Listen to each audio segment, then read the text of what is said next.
Hola gente, ¿cómo están? Espero estén muy bien porque os traigo la voz legendaria de Fei Xiao, el mejor personaje de ataques adicionales. Así que pónganse cómodos, que den algo a comer, algo a tomar, porque empezamos con este video. Pero antes les debo decir, en este video intentaré hablar un poquito más lento, más claro, ya que muchos se quejaron y dijeron: Brian, hablaste nada, no se te entiende nada, hablas demasiado rápido. Así que en esta ocasión les haré caso, hablaré un poquito más lento. Así que bueno, empezamos con la voz legendaria de Fei Xiao. Comenzando con el orden de los talentos. Y es que el talento más importante es la habilidad definitiva. Primero expliquemos cómo se activa. Y es que esta se activa cuando Fei Xiao tiene 6 cargas. El máximo de cargas son 13. Y para el que se pregunte cómo se ganan estas cargas, bueno, estas se ganan porque los ataques que hacen los aliados. El máximo de cargas son 12, pero cuento 13, gente, ya que esto te deja acumular una carga extra. Luego de eso ya no puedes ir ganando cargas. Así que el máximo de cargas son 13. Y cuando tú lanzas la última, Fei Xiao realiza 6 ataques. Esos 6 ataques varían, gente, ya que tienen dos. El primero sería Chevina, que se utiliza cuando el enemigo no tenga habilidad rota. El segundo sería con los puños. Este se utiliza cuando el enemigo tenga habilidad rota. Y según lo que me dice aquí la última, que el máximo daño es un 700 de ataque Fei Xiao como movimiento a un solo enemigo. Y tal vez algunos me pregunten: Brian, ¿varía el daño si utiliza Chevina y los puños? Y la verdad es que sí, gente. Si utilizas a Chevina cuando está en estado de habilidad rota, digamos de que el daño disminuye, pero si utilizas los puños, el multiplicador aumenta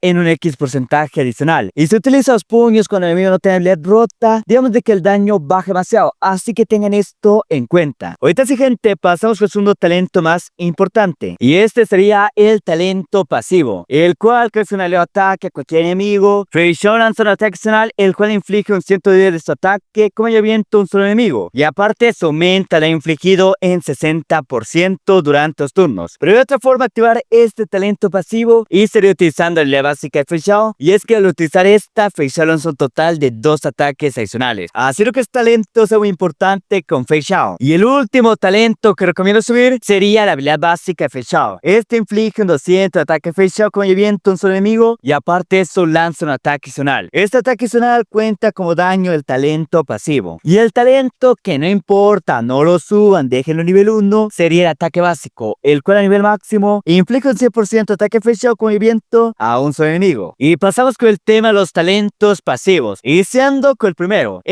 Cuando Fei Xiao entra en campo de batalla, consigue 3 cargas de habilidad definitiva. Y si Fei Xiao no lanza el ataque adicional, esta gana un punto para conseguir una carga de habilidad definitiva. Este talento muy importante, pero pasemos con el segundo talento pasivo. Este se activa cuando utiliza la habilidad definitiva de Fei Xiao. Y es que aumentará la crítico tradicionales en 36% y hará que la habilidad definitiva se considere daño ataque adicional. Así que este talento pasivo es muy importante, pero pasemos con el tercer talento pasivo. Esto aumentará el ataque Fei Xiao en 48% durante 3 turnos. Este se activa al utilizar la habilidad básica de Fei Xiao. Ahorita sí, gente, pasemos con el tema lunes a ver dónde vas a gastar tus hermosos KS por Fei Xiao. Y es que lo máximo que recomiendo sacar a tu Fei Xiao sería 2, ya que esta hará que tengamos más ultimate por rotación, o sea que tengamos más daño en general. Realmente, gente, mencionemos una por una, comenzando con la 1. Esta lo que hará es que aumentará el multiplicador de hacha divina a puño de hierro en 10% por cada golpe que dé, hasta un máximo de 5 acumulaciones. O sea que el multiplicador de ultimate aumenta en 50% hasta que termine la ultimate. Pasamos con la 2. Esta por cada ataque adicional crecen los miembros del equipo. Fei Xiao van a carga la ultimate hasta un máximo de 6 cargas por turno. Así que este talento es muy importante con Fei Xiao. La 4 hará que el talento pasivo ignore la firmeza del enemigo y aparte se aumentará la velocidad de Fei Xiao en 8% durante 2 turnos. Y el idolón que muy poco va a sacarse de 6. Esto aumenta la penetración de resistencia de todos tipos en 20%. Y aparte eso, el talento pasivo se pasa a considerar daño de ultimate y esto aumenta el multiplicador en 140%. Realmente, gente, la 6 es muy poco realista, ya que muy pocas personas van a tener. Realmente no la recomiendo. Como máximo recomiendo Fei Xiao 2. Ahorita sí, gente, pasemos con el tema de los conos, a ver si tienen opciones free to play o por el contrario todas son de método de pago. Así que vamos con el tema de los conos. Y es que el mejor cono sería el cono promocional de Fei Xiao, el cual aumenta la prueba crítica en 15%. Y cada vez que el portador lanza un ataque adicional, este obtiene una pequeña carga. Esta carga hará que la ultimate ignore un 27% de la defensa del enemigo y esto se acumula un total de 2 veces y cada carga se pierde cuando llega la acción del portador. Así que este cono es el mejor para Fei Xiao, pero en caso que no tengas, te recomiendo otro cono de 5 estrellas que sería el codo del Dr. Rata. Y su pasión nos dice: aumenta el daño crítico del portador portador en 20%. Y cuando el portador golpea a un enemigo que tenga estados negativos, el daño crítico aumenta en 8% adicional hasta un máximo de 3 acumulaciones. Y ojo gente, esto es solo contra el enemigo que tenga esos estados negativos. Pero aparte de esto, cuando tú utilizas habilidad efectiva, esto aumenta el daño infligido en 36% y los ataques tonales ignoran un 20% de defensa del enemigo. Todo esto un total de 2 turnos. Pero en caso que no tengas el cono de Doctor Rata, te recomiendo el cono de Topax. Esto aumenta la prueba crítica en 12% y el daño que inflige ataques tonales aumenta en 30%. Y cuando el portador golpea a un enemigo con ataque tonal, este se ve afectado por Dogma. El Dogma lo que hará gente es que aumenta el daño infligido que inflige miembros del equipo en 12% por cada acumulación. El máximo de acumulación es un total de 2 acumulaciones. Así que este cono es muy bueno para Face Shop, pero lo dejaría con la tercera opción, ya que es un poquito peor que el cono de Doctor Rata. Pero si no tienes este cono y quieres una opción más free to play, te recomiendo el cono de Juez Paz, el cual aumenta el daño infligido en 16% cada vez que se golpea al mismo enemigo. Este se acumula hasta un máximo de 5 veces. Esta sería la cuarta opción para nuestra querida Face Shop, pero en caso que no tengas y quieras algo mucho más free to play, te recomiendo el cono de la tienda de Herta, el cual aumenta la prueba crítica en 16% y cuando se golpea a un enemigo que tenga 50 vida o inferior a esto, la prueba crítica contra este enemigo aumenta en 16% adicional. Y cuando se rota un enemigo, el ataque aumenta en 40% durante los turnos. Esta sería una opción para Face en caso que no tengas nada más. Otra opción de 5 estrellas sería el cono de nuestra querida Cele. Este lo pondré aquí gente para que lo lean, pero en mi opinión personal, este cono no me gusta tanto como los anteriores. Y ya mi última opción para mis compas, los free to play que acaban de iniciar, sería el cono de flecha voladora, el cual cuando se rota un enemigo aumenta el ataque en 48% durante 3 turnos. Así que este cono es muy buena opción para fechar un caso que no tengan nada más. Pasamos con el tema de qué tienes que buscar en cada pieza, comenzando con la pechera. Aquí recomiendo probabilidad crítica, daño crítico, cualquiera de esas dos dependiendo de tus estadísticas y cómo cargues a tu fechado. En las botas es obligatorio velocidad. En caso que no tengas velocidad por un hipotético caso, te recomiendo ataque. Lo que sea esfera, aquí es obligatorio bono de viento, no recomiendo nada más. La cuerda, aquí gente es más que obvio, recomiendo ataque. Y de último tenemos las subestadísticas, comenzando con daño crítico, probabilidad crítica, velocidad y de último ataque porcentual. Pasemos con mejores conjuntos artefactos y mejores conjuntos ornamentos, comenzando con el primero, que sería Intrépida Cablavientos, el cual conjuntos piezas aumenta el ataque en 12%. El conjunto 4 aumenta la probabilidad crítica en 6% y cuando el portador lanza un ataque zonal, el daño que inflige habilidad efectiva aumenta en 36% durante un turno. Este set sería el mejor para Face Shop, pero en caso que no tengas, te recomiendo el set de Duke Incendiario, el cual aumenta el daño que inflige ataques zonales en 20%. El conjunto de 4 piezas aumenta el ataque en 6% cuando el portador lanza un ataque zonal. Esto se acumula un máximo de 8 veces y todo esto en un total de 3 turnos. Pero en caso que no tengas este set, mi tercera opción y la mejor sería el set de Cuántico. El conjunto de 2 piezas aumenta el bono cuántico en 10%. El conjunto de 4, cuando el portador agarra a un enemigo, este ignora un 20% de defensa. Si el enemigo tiene habilidad a cuántico, pero si no tiene habilidad a cuántico, ignora un 10% de la defensa del enemigo. Y como Face ignora firmeza con su ultimate, este set será su tercera mejor opción. Pero en caso que lo tengas, te recomiendo el nuevo set de T-Herta, el cual conjunto de piezas aumenta la prueba crítica en 8%. El conjunto de 4, el daño que inflige la habilidad básica y la habilidad efectiva aumenta en 20%. Luego que el portador lanza su habilidad efectiva, el daño de la siguiente habilidad básica aumenta en 25% adicional. De este set, se ha aprovechado su primera pasea el conjunto de 4 piezas. Pero en caso que no tengas este set, te recomiendo que es 2 piezas, 2 piezas, 2 piezas de ataque, 2 piezas de daño a viento. Ahí tú mira que le pones. Pero ahorita pasamos con el tema de los conjuntos de ornamentos. El mejor sería Durán, el cual cada vez que lanza un ataque sonar el portador, el daño que inflige ataques sonares aumenta en 5% hasta un máximo de 5 conexiones. Cuando llega al máximo de cargas, el portador gana 28 de daño crítico. Este set es mejor para nuestra querida Face Shop, pero en caso que lo tengas, te recomiendo la vieja confiable, el cual sería Solto Inercio. Esta aumenta la prueba crítica en 8%. Cuando el portador tiene una probabilidad crítica igual o superior al 50%, el daño que inflige la habilidad efectiva de ataques anales aumenta en 15%. Ya como tercera opción te recomiendo Insumo Reino Divino, el cual aumenta el ataque en 12% y cuando hay un personaje que sigue la misma vía que el portador, la prueba crítica aumenta en 12% adicional. Ya mi última opción sería Estación Sella Espacio, la cual aumenta el ataque en 12% y cuando el portador tiene una velocidad igual o superior superior a 120, el ataque aumenta en 12% adicional. Y si no tienes este set, bueno gente, pongan un poco de sopa porque no tengo más opciones. Ahorita sí, pasemos con el tema de los equipos. Y es que el mejor equipo sería con Toppat, Robin y de último una Venture y una Lee Sin. En caso que no tengas estos personajes, puedes cambiar a Toppat por una 7 de marzo de cacería, a Robin por un traza camino de reminiscencia y de última Venture y Lee Sin por una Fusion, Juju y de última opción tenemos un Gairar. También puedes poner un nuevo personaje de Trivi o en otro caso, en caso que no tengas 7 de marzo ni Toppat, puedes poner un querido Mose. Y si no tienes a Robin, no tienes más soportes, ya de última opción te recomienda Sunday. Así que este equipo sería mejor para Feixiao. Así que bueno gente, hasta acá ya mi video. Espero que os haya gustado, espero que lo apoyen, dejen su like, escriban, comenten. Y díganme qué les pareció. ¿Creen que la voz está un poquito mejor? ¿Te quedará más rápido, más lento? Los escucho en la caja de comentarios porque ahorita me paso a retirar. Ya saben que los amo, los quiero. Adiós.